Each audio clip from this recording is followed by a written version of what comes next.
कैसा लगा? अरे जोर से बोलो।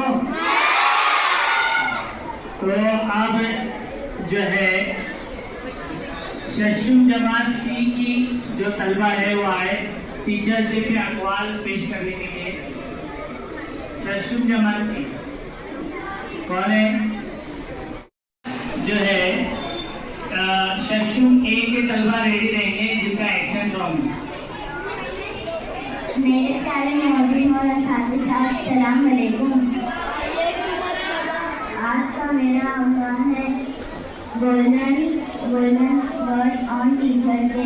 नंबर 1, वो तुम्हारी शिक्षा करता है तो उस्ताद की इज्जत करना सीखो, क्योंकि उसकी बदौलत से तुम आज इबादत करने के काबिल हो। नंबर 3, सिकंदर आजम का कौल है कि मेरे बाप ने मुझे आसमान से जमीन पर लाया, लेकिन मेरे उस्ताद ने मुझे जमीन से आसमान पर लाया है। नंबर 4, हम जिंदा रहने के लिए अपने वालिदैन की मुदरिस हैं, लेकिन अच्छी जिंदगी बसर करने के लिए अपने उस्ताद की मुदरिस।